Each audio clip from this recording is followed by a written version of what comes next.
And welcome to Muddy River News this week. I'm Bob Goff. My guests today are Chuck Bevelheimer and Jason Parrott with the City of Quincy. Chuck is the city planner, and Jason is the humble assistant. Is that a good way to put it? That's a good way to put it. He is a very humble guy. So we are talking about tax increment financing, and before you cross your eyes and nod off, it is a very important topic, and there are a lot of different ways to look at it. The city has been using tax increment financing for years now, and they are looking to establish another district. And recently a public hearing was held about that, and I had a chance to go back and take a look at at that, and you had several people speak toward it. No one appears to have publicly opposed it. So do you feel pretty good about making the final presentation to the aldermen? I think after the public meetings we've had, the Joint Review Board support of it, the Chamber of Commerce, the GRIF, the district also passing resolutions supporting it, and the 18 people who spoke at the public hearing last week in favor of it with no opposition. I feel comfortable moving it forward. Obviously, I know there are some aldermen who have told us they don't support it, so I'm concerned about that. But I think we're prepared to present it to the council next week. And of course, this does have to be approved by this full city council. And this, again, we said this was the third tax increment financing district that the city would implement. Although some of the aldermen have said, if you want this one, we have to get rid of one. Hasn't that been some of their, not all of them, but some of them? That has been repeatedly said, and it's more of a case of it would be their own preference, not any type of requirement, because communities can have multiple tax increment finance districts. So that would be, if they were choosing to do that, it's more on their own preference, and the impact of that would be the revenue that's generated. Let's say it's TIF West. You're talking more than $600,000 a year that could go toward infrastructure and stuff, would not be available for the city council to use anymore. Yeah, because the city of Chicago has gazillions of TIF districts. So, again, give me the. We're going to have all the information about what a TIF is and all that stuff. The nuts and bolts will be linked in a PDF directly under this interview. But just for purposes, just give the thumbnail description of what a TIF is. So the easiest way to describe a TIF district, it's an economic development tool. If a TIF district is created, the property tax level for each of the properties is set at that level. All the taxing bodies will continue to receive taxes generated at those property values. As the properties grow in value, the increment, the taxes that those increases are generating, those dollars are collected. They could go toward infrastructure. They could go toward development agreements with businesses and such to improve infrastructure at their properties. So that's really the better the area does as far as equalized assessed value goes, the better the TIF can go. So the concept is that you take that TIF increment that you capture every year and put it back and invest it back into that area. So you can't spend it anywhere but that area. So the hope is, and I think it's proven in both two TIF districts we have, TIF East and TIF West, with the increase in EAV that's occurred over the years, that has been successful, and that we've been able to incur a significant amount of infrastructure projects, something in the neighborhood of $17 million. That has obviously made a huge investment. We put a lot of money into upper story redevelopment, which has spurred more economic development. The EAV has grown substantial from approximately 5.1 million to something in the neighborhood of 14 million. So we managed to grow the EAV, which is the goal of TIF districts. And when we look at the TIF South, we look at the vacancy rate, we look at the deterioration of the buildings, we look at the condition of the infrastructure. We see that as that the TIF district would do well to improve that area. That it's a perfect location to establish a TIF district. It's only 130 parcels, so it's not a large TIF district. It's the state and 8th area, and we think that it's necessary to make that area grow. EAV, again, that's equalized assessed valuation. So when you get your property tax bill and it says it's $2,000 one year and it's $2,100 the next year, but all the taxing bodies say, we didn't raise your taxes, the value of the property is what raises that, correct? Absolutely. Correct. And even with or without tax increment financing, Is it fair to say the value of the properties are going to go up anyway? Because I sure don't see our EAVs dropping in any area of the city or county. Yeah, I would say that this area, if you look at the state and eighth area, you'd say that the EAV has been generally either the increment is increase in EAV has been very slow or stagnant. A number of the properties it has declined. But as we've determined based on the amount of vacancy, the condition of the buildings, and the condition of the infrastructure, that certainly it warrants being identified as a conservation area under the TIF Act. And that's what we're basically telling folks, that that's how it qualifies under the statute. And what you would hope to see is the higher increases. I Sure. mean, like you mentioned, you've got the steady that you're seeing every year because of just values and such. What you're wanting to see in that TIF area is with the investment that the spike is bigger, and you're starting to see the separation between what the tax rate was and what it's becoming increase more because of that development. So while there is steady, smaller growth, you want to see those numbers starting to spike up, and that's where the TIF could come in. And again, like you said, there's no unless it's whatever the alderman's preference is to cap it at 2 or what have you. Like you said, there's no limit. There's obviously need in other parts of town, like the northwest quadrant or whatever, who could use one. And if somebody came up with a proposal or some opportunities to say, hey, let's create one here, that would be something you would. I mean, obviously you still have to take it to the council, but that'd be something you guys would still listen to. We would obviously look at that. If it makes sense for the area, why would we not? I think it's important to understand, at least with the 2 TIFs that we have now, is we have conversations and discussions with a number of developers who are looking at projects. So there are, what I'm going to say, projects that are in the pipe that you would be basically shutting down those opportunities going forward.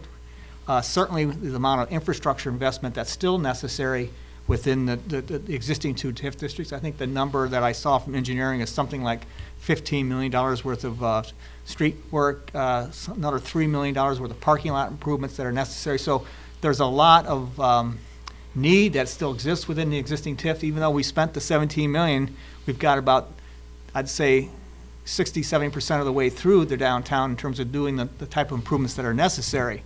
So I would hate to see the council, and of course the debate we had last week about the amount of street work that is necessary at the council level and what they want, where their priorities are.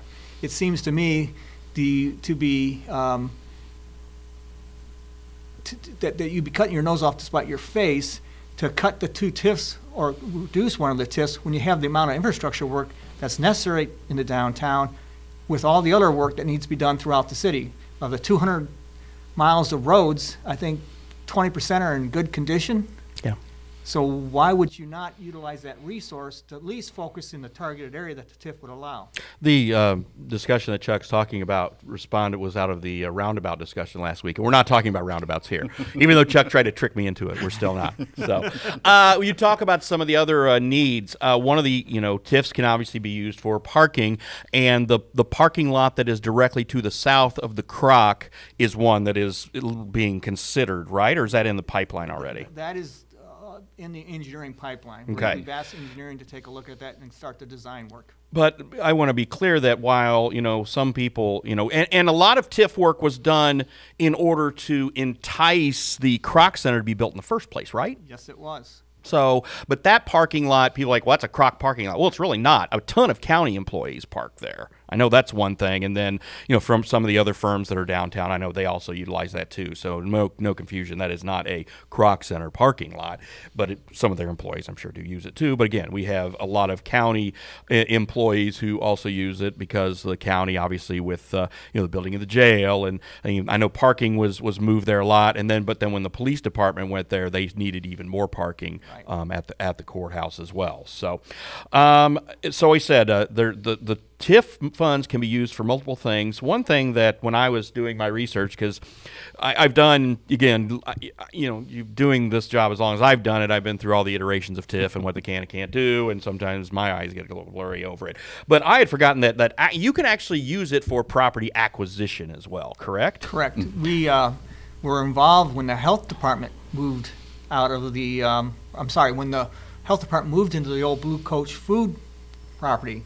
We were working, TIF dollars were used to help acquire that property to help the county health department identify that site, locate that site, and that was all part of the effort to get Terry Trader into the old Geisy Buick, and that was a sort of a putting a bunch of playing cards on the table and moving around to make it all work. But TIF was instrumental in that acquisition to get that to work for the county.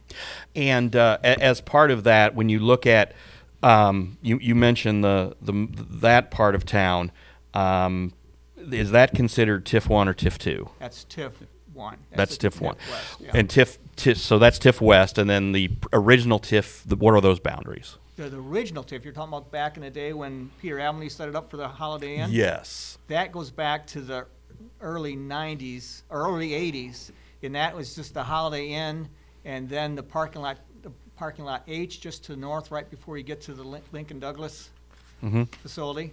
Okay. So it's like 3 blocks there, but it's basically the Holiday Inn, or not the Holiday Inn. TIF West basically surrounds that one. Okay. So where we're located, like 6th Street, is that which one is that considered again? 6 would be, I believe, east. Yeah, Okay. I think east. 6 is We're in east. TIF Yeah, I think East. the parking lot to the So TIF East would then be adjacent to TIF South if TIF East stays intact and TIF South becomes reality, they are adjacent. Yes. Okay. Right now, I know you have committed dollars for multiple projects in this area. 6th Street has some TIF money in it, correct? 1.25 million. Yes, and then of course they had the federal grant, and then the corner building at 6th and Hampshire, the old bank building, that's got some that's 531 Hampshire. yes. The old former Illinois State building. The council did commit $500,000 towards that project. We've also told the developers since then that they're going to have to come back to council to have a new discussion when they decide to move forward with that project. Why is that? Well, because, Time lapse? Well, in essence, the time that it took between when we agreed to do it, it's been over 2 years, well over 2 years. Right. So we said, look, we have to commit those dollars to other projects, in which we did. We committed those dollars to the area, the 8th and Jersey area, when those new apartments, townhouses got built. Right. That $500,000 went towards that sewer and water work. So when talking about TIF East and TIF South, then if TIF South gets approved and the aldermen don't get TIF East or one of the other TIFs kiboshed, if we have 3 TIFs at one point and those 2 are adjacent, you can move money from TIF East to TIF South, correct? Yes. A good example of that could be where you have the downtown rental rehab program, which is leading to the upper story. That could be opened up into TIF South, because there would be revenue available for that. So you could see a property owner in TIF South sign up for that program. Even though the TIF is just starting and they haven't generated the increment, those dollars would be available through the other TIFs to have a project like that go ahead. That term, I believe, is called porting, if I was looking at my research and such. So say for example, and we don't know this is happening one way or the other, say, for example, the Illinois State Bank project they end up saying, never mind, or whatever, and we don't know that yet. Could those funds be available to go to TIF South? Well, what we've told folks in the TIF If South, everything happens that we're talking about. if everything happens, and there's a big project in TIF South, and certainly you could look at using your TIF dollars in any one of the TIF districts, from any one of the TIF districts for a current project. What we've told the TIF South folks, the property owners, is don't expect that type of infrastructure improvements right away. Sure. You got to grow your increment. And the way to grow your increment is for the city to seed the increment growth through the DDRP, the Downtown Rental Rehab Program. Let's get some private investment to get some apartment renovated, get some upper floor redevelopment occurring in that area so that the increment's growing, so we can start generating some revenue to look at infrastructure improvements down the road. Because certainly we think that the state in the 8th area is ripe for that type of improvements based on the condition of the infrastructure. And some improvement has already taken place there. I mean, the state is the old State Theater now. They've done a lot of work there with Calftown Cafe. Of course, we had the building that Andy Cayley owned, and then he had the fire, and now he's trying to get that thing still keep that viable. So there's some work that's kind of already been in the process, and of course we have the work that's been done at Dick Brothers and the Rathskeller too. One more time about you mentioned the 8th and Jersey townhouses. The TIF there was used for the infrastructure around it, correct? Right, and that's a key element, because if you look at your IML information, you can't use it for new construction. Right. And so we've been very careful with using TIF dollars for the appropriate eligible uses. In this case, they basically told us, look, we'd like to do this, $7.5 million development, but we're not connecting to the old water and sewer lines because they're 100 years old. Sure. So we made the commitment of TIF dollars to do the infrastructure improvements, so they'd support that $7.5 million investment. So what's the timeline now for everything to happen here? We are looking at the first reading of several ordinances have to be approved, and we're looking at the first reading of that coming up on April 8th, second reading April 15th, third reading April 22nd. We're working with our consultant right now to determine because there's multiple ordinances, if we can run them at the same time, if we have to run them back to what the timeline for that is. But we know that the first reading of the first ordinance to get things going will be April 8th. You got this, and you got the budget. Everything's all like together. That's good. You guys are the planners. I mean, come on, throwing all this at the alderman. So yes, well, unfortunately, we did warn the administration about the timing of this thing, but it's just the way that cards got played at the end. I completely understand. You gentlemen, anything else to add? No, I think we've covered a lot of it. We've tried to do our best to get the message out there. One of the things that we really did too, before the public hearing, we sent letters to everyone within 750 feet of the TIF. Sure. We sent letters to everybody in the TIF. We published twice in the WIG, and we had it on our city website to try to make sure that we reached as many people as we could to get that public hearing filled up. I will refrain from making any joke about you know what I mean. Yep. All right. Well, again, gentlemen, thank you very much. I really appreciate it. Thanks, Bob. That's all the time we have for now. Thanks for watching. We'll see you next week.